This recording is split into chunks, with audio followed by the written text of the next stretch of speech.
Esta es la meditación 79 de la serie Siguiendo las huellas de Jesús de Nazaret.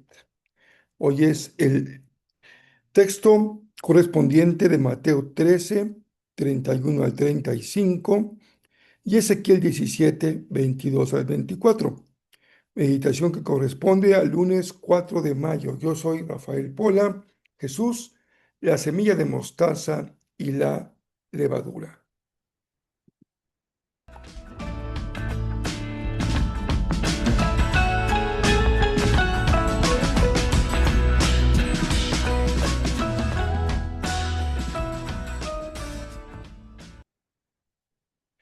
Qué gusto que podamos continuar nuestra meditación sobre la serie Siguiendo las huellas de Jesús de Nazaret.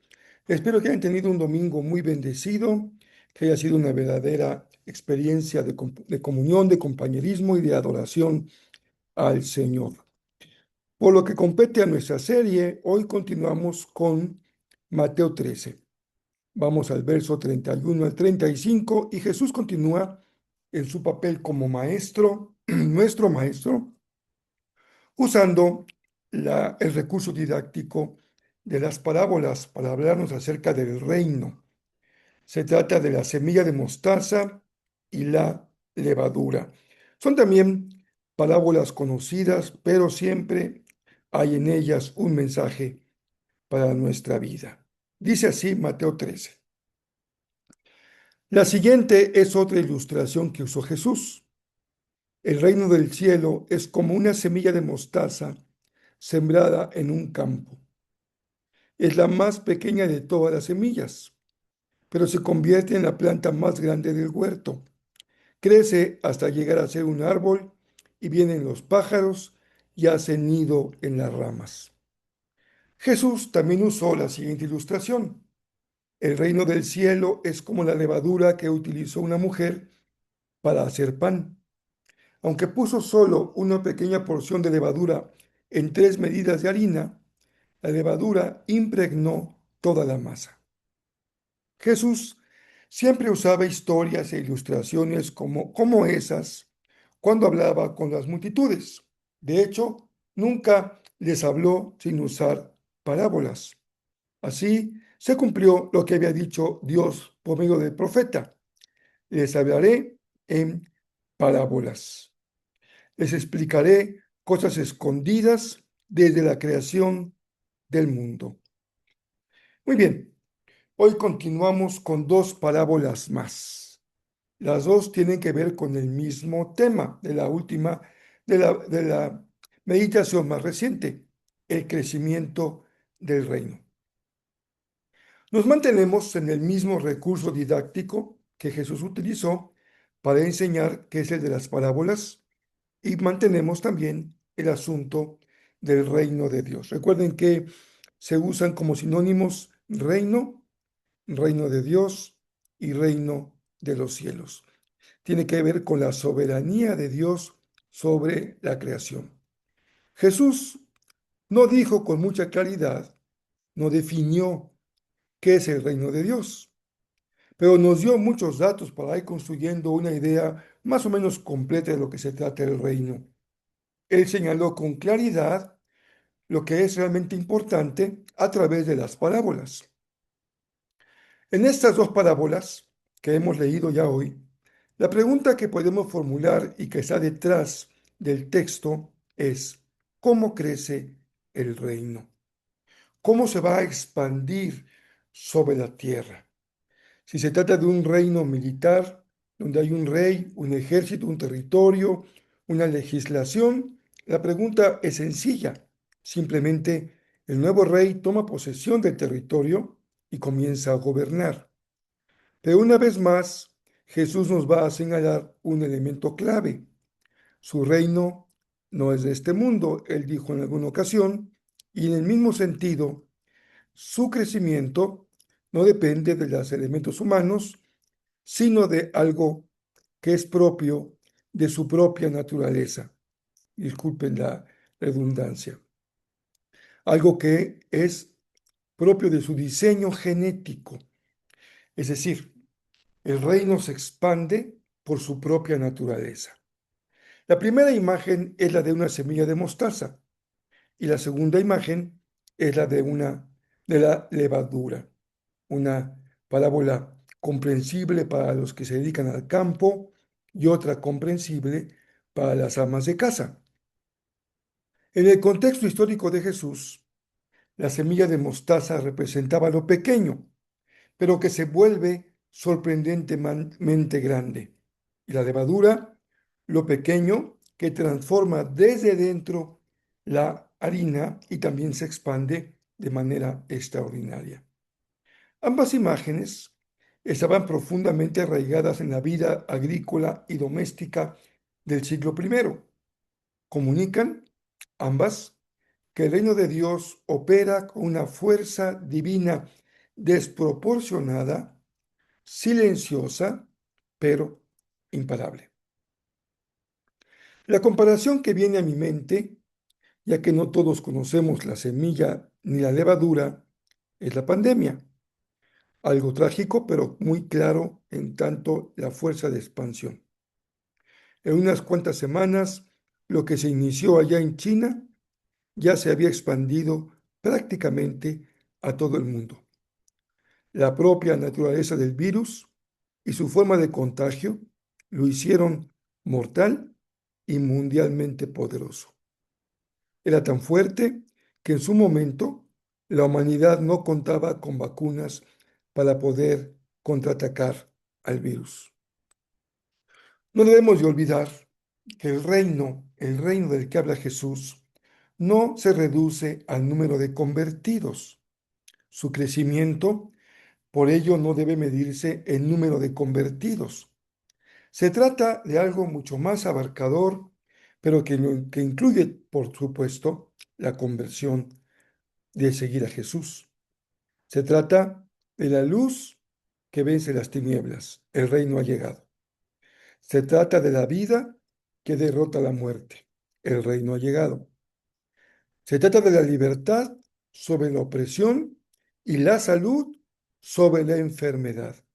El reino es también justicia, la justicia de Dios es amor, el amor sobreabundante e incondicional es paz, la paz que es la presencia del shalom de Dios, es misericordia, que es el amor compasivo, es bondad y es compasión. Hoy, cuando estamos compartiendo esta pequeña reflexión, este podcast, hay en el mundo 2.600 millones de personas que profesan la religión cristiana. Aquí entran todos. La pregunta es, ¿ahí está el reino?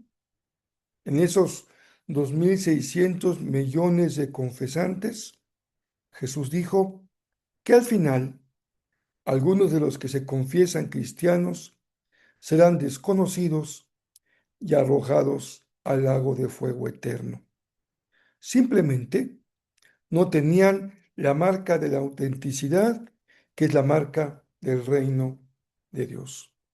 Algunos sí contaban con su fe de bautismo, se fueron bautizados de niños, o con su certificado si lo fueron de adultos. Pero a pesar de ello, dan señales de muerte, porque viven en la realidad de la opresión, la maldad y la injusticia. Vamos con otro ejemplo. La expresión microacto con macroefecto. Se refiere a un tema interesante del mundo de la acción. Les pongo un ejemplo. ¿Qué es un microacto con un macroefecto? El botón nuclear, un pequeño artefacto en las manos de una persona con la autoridad para apretar ese botón. Al hacerlo, desencadenaría una explosión tan enorme a través de un ataque nuclear. Es un pequeño acto, le llevaría algunos minutos. Simplemente pondría presión sobre un botón o marcaría algún indicador, pero el efecto sería devastador, mayúsculo. Las consecuencias son mundiales. La diferencia es que en el reino de Dios, los microactos tienen consecuencias expansivas monumentales, pero de amor, justicia, paz, salvación y transformación. Si el microacto es propio del reino de Dios, tiene entonces, de acuerdo a lo que Jesús nos enseñó, su fuerza para crecer. Muy bien, podemos ir cerrando nuestra meditación de este lunes. ¿Qué nos dice la palabra hoy? El reino de Dios opera con una fuerza divina desproporcionada. Opera en nuestro interior cuando el reino llega a nosotros y opera en la sociedad cuando la iglesia proclama el reino. Lo hace la iglesia con microactos, pero con macro efectos. Ese es el reino. Actos pequeñitos, cotidianos, poco visibles, pero de efectos extraordinarios. No podemos despreciar lo pequeño, porque justamente lo pequeño es la forma en la que el reino actúa. Una pequeña señal, una pequeña semilla, cada día hace una enorme diferencia en el huerto de tu vida y en el huerto de la sociedad de hoy. ¿Se imaginan ustedes el potencial que eso tendría si los 2.600 millones de cristianos en el mundo cada día sembramos una semillita en la dimensión del reino de Dios? Ninguna mega iglesia podría aspirar a tener un efecto tal como el de todo el pueblo de Dios, siguiendo el ejemplo de Jesús con las señales del reino. Vamos a Ezequiel. Ezequiel 17, versos 22 al 24. Esto dice el Señor soberano, soberano. Tomaré una rama de la copa de un cedro alto y la plantaré sobre la cumbre de la montaña más alta de Israel. Una rama. Se convertirá en un cedro majestuoso. Extenderá sus ramas y producirá semillas. Toda clase de aves anidarán en él y encontrarán refugio a la sombra de sus ramas. Todos los árboles sabrán que soy yo, el Señor, quien tala el árbol alto y hace crecer alto el árbol pequeño. Soy yo quien hace secar el árbol verde y le da vida al árbol seco. Yo, el Señor, he hablado y cumpliré lo que he dicho. Así que si tú te consideras un árbol pequeño y un árbol seco, esto es lo que Dios puede hacer si pone su mano sobre ti. Hoy vamos a tener como frase memorable una frase de un autor importante, contemporáneo, sobre el Evangelio de Mateo. Él se llama Craig S. Kinner. Es un erudito. Y él dice sobre este pasaje lo siguiente. Tanto la semilla de mostaza como la levadura ilustran el crecimiento sorprendente e inevitable del reino de Dios a partir de un comienzo insignificante, el reino. Recuerden que a partir del próximo miércoles, ya será miércoles 6 de mayo, vamos a complementar nuestra reunión de oración, como lo hemos hecho siempre, con una pequeña meditación. Pero este miércoles 6 inició una meditación basada en el libro del Eclesiastés que nos llevará durante 30 sesiones. 30 miércoles vamos a complementar la oración con una meditación bíblica basada en este extraordinario libro del Eclesiastés, que es parte de lo que se llama literatura sapiencial, pero con una característica muy peculiar, que es un enfoque crítico de la sociedad. Y si algo hoy necesita el pueblo de Dios, es una mentalidad crítica de acuerdo a la palabra de Dios para comprender lo que pasa en el mundo de hoy, para poder vivir adecuadamente, sabiamente en el mundo de hoy. Tengan a la mano su cuaderno, toman notas, tal vez yo comparta cada nota, es probable que comparta algunas notas para que puedan irlas guardando del estudio de Eclesiastés y también voy a implementar algo que puede ayudarnos desde el punto de vista educativo y didáctico. Al final voy a compartir un pequeño cuestionario para que podamos reflexionar sobre lo estudiado. Por lo pronto, tengan una semana muy bendecida. Yo ya, primero Dios, creo, porque todavía estoy grabando en México, creo que ya estaré en Cancún y a disfrutar de ese bellísimo lugar que tenemos en la Riviera de aquí de México. Dios les bendiga muy, muy ricamente.